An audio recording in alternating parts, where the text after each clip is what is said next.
suasana di Kampung Reloh, Kecamatan Ingin Jaya.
Siang lah.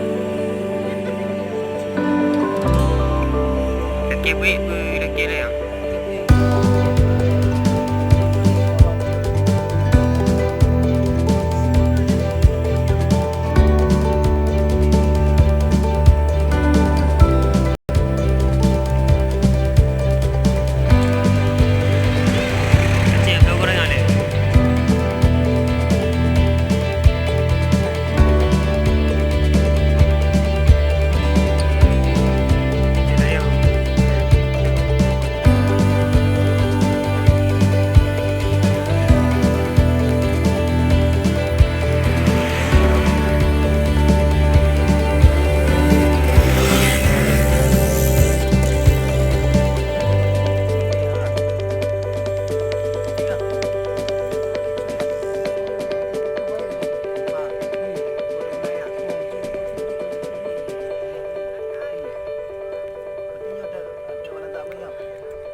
Atas bit ya.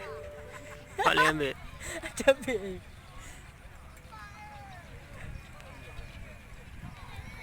Allah bagas dah ya tu. Demi kata hanangnya. Drak. Lama aku kami aju. Di kau dah mah.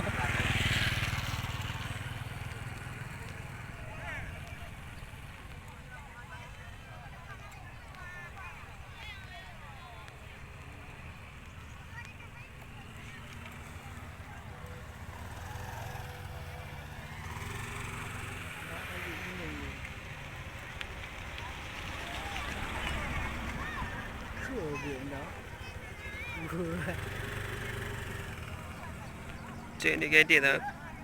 Betul lagu.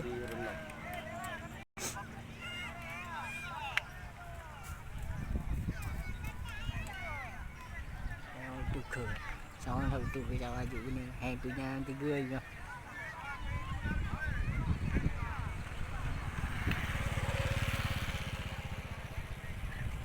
Gimana pendapat anda tentang keadaan di sini?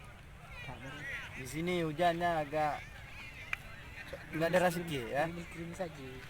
Kering tak mengundang. Hujur-hujur pergi layan. Ini ulai kawan. Ni boleh balik aku boleh kawan. Ulai kawan.